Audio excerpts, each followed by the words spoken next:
Okay guys, we're back. In the first video, we ended on talking about the nation in arms and how, just making sure I'm recording, the nation in arms and how France is starting to form a national identity, which is the seeds to nationalism, which is going to be a very important force in the 19th and definitely into the 20th century. Okay. Now, prior to the nation in arms, a lot of people in France were very local in nature. They had all of their local customs. However, with this mass conscription, France is starting to be brought together and much more of a national identity is formed. And like I said, when you have 1.3 million people in your army, you're probably going to win, especially when you're, at least three to four times larger than the other armies. Okay?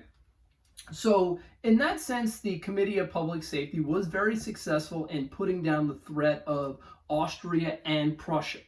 However, domestically, it is a mess. Like I said, anywhere from 40 to 80,000 people, just depending on the book you read, is going to be killed in the name of the committee and in the name of getting, rid of the enemies to the Republic and preserving the Republic. Okay?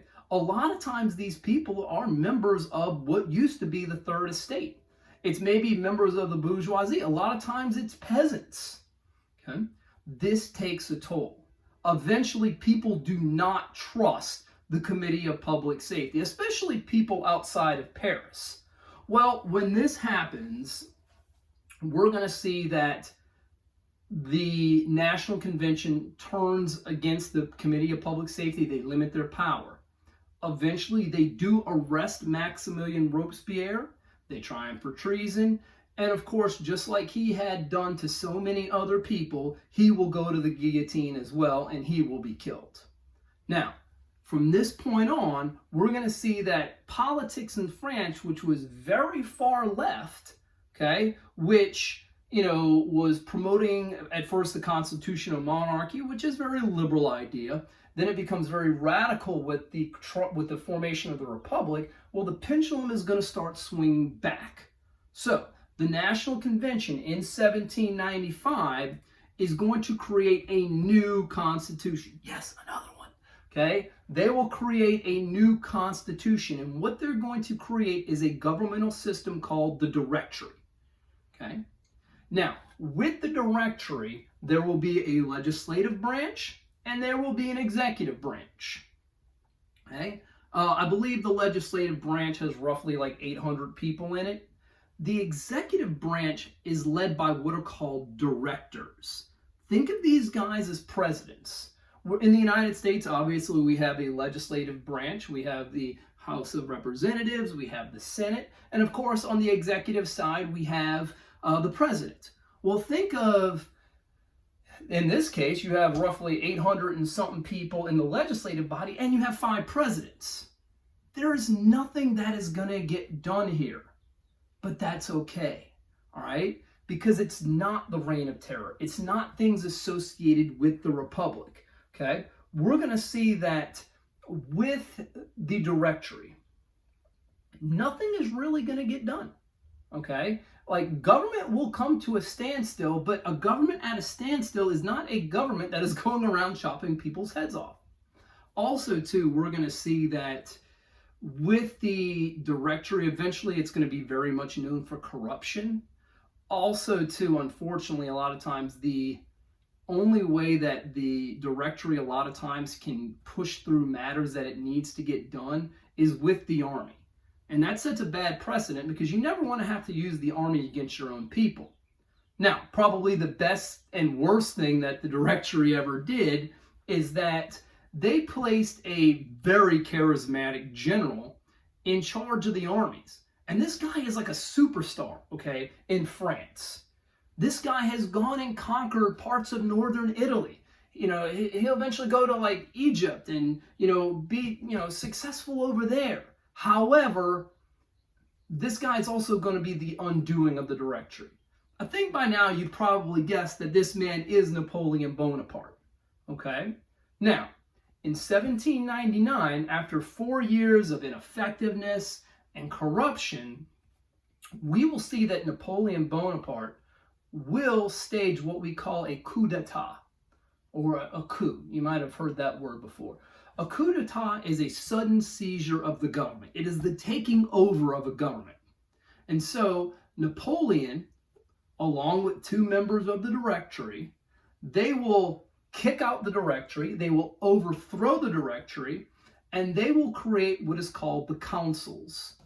Consuls, which is a throwback to Rome, like ruling through the councils. Okay? And we're going to see that everybody loved this. Napoleon's a superstar. Anything that Napoleon does, the French people typically applaud. So they're going, yeah, Napoleon, woohoo, you're awesome. All right? Now, we're going to see that originally the Constitution for the councils said that Napoleon could only serve a certain amount of time as first consul. Of course, he says, well, you know what? Maybe I should be consul for life. Okay? And so he holds a vote. He holds a vote for the people. Okay?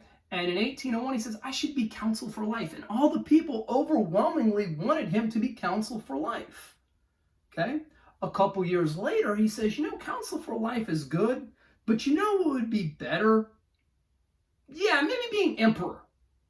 And of course, they hold another vote, and overwhelmingly, people choose Napoleon to be the emperor of France.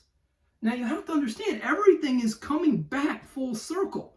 We started with, you know, an absolute monarchy with Louis, and then we went to a constitutional monarchy, and then we went to a republic, and we also had the Committee of Public Safety, and then you went back to the Directory, and now you're going back to an autocrat. Okay?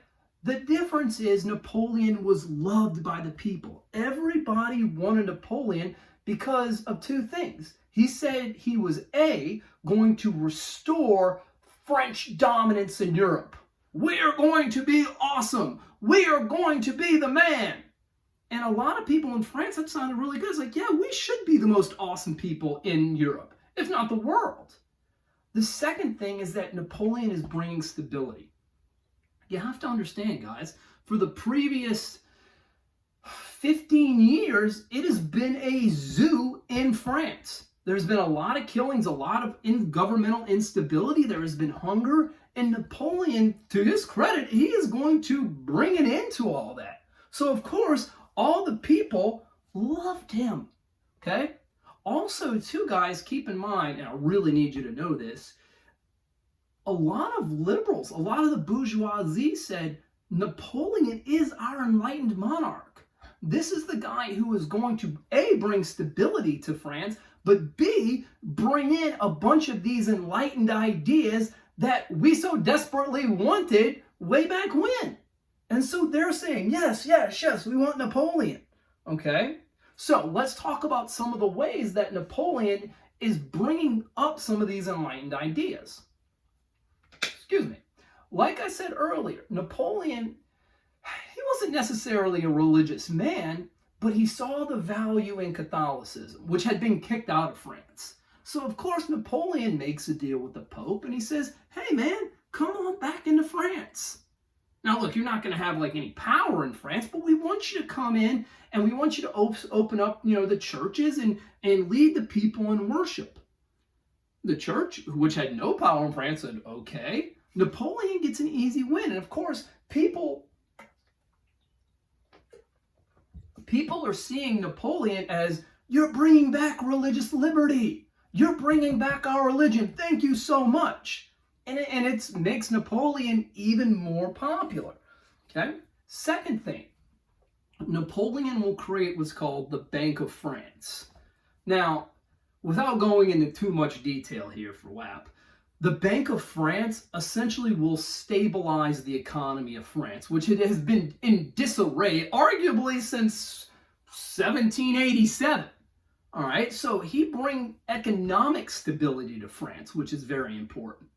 Okay, now by far the most important thing in terms of an enlightened monarchy, an enlightened despot, is Napoleon created what's, you can either use it 2 ways. he creates the Code of Napoleon or the Napoleonic Code. It's the same thing. You might see it both ways. Okay? Now, with the Napoleonic Code, he's going to keep a lot of enlightened ideas in there. Probably the most famous is that you're going to have equality under the law in the Napoleonic Code. All French citizens are recognized as equal. Now, of course, this essentially kills aristocratic privilege. There is no more, my daddy was the lord of so-and-so. That doesn't matter anymore. Everybody is very much equal, okay? Now, keep in mind, too, Napoleon is not promising necessarily liberty. He's not saying, everybody can be involved in the government and everybody can vote, okay? He's not promising people liberty. He's promising the French people glory, which is very, very important because the French people, they've had some down years, all right? They want to be restored to their proper place, okay? Now, I think we can probably guess this. If you want to restore glory, the best thing to do is go out and win some wars. I need to show you that my team is better than your team, okay? That we're better than you, okay? And of course he does it, all right? He will conquer, well, heck, I got a map here. He will conquer all of this area, which you can't see, but it's Europe minus England, all right? It's kind of a pain in the butt, okay? So he is going to conquer the Prussians. He will go and conquer the Austrians. He will beat the Russians, although the Russian winter will eventually defeat Napoleon. He will defeat all these things. He will take over the crown of Spain. He will chase the people in Portugal across to Brazil. He takes over the Italian kingdoms. He will go and conquer. Now, going back to being, ideas of the Enlightenment, for his commanders, he did not care what you did before, okay? He did not care if you rose up the ranks of the military during Louis XVI. He didn't care if you were pro-monarchist. He didn't care if you were a Republican. He didn't care about it. He didn't care where you got your education. He didn't care who your dad was. He didn't care what your lineage was. In the army and in the government, he cared about how you performed, which is very much an enlightened thought, okay? So his army was all about who is the best person for the job, and that's why they were so successful. There was very little nepotism, okay? Now, as in the Napoleonic Wars, and that's what we call them, the wars that Napoleon fought in the Napoleonic Wars, he was very successful in continental France. The problem is going to be England. Pesky old England. England will be a problem. All right? It's like it is with a lot of people throughout history, whether it's Philip II, whether it's Napoleon, later Hitler, okay? England is going to be a problem.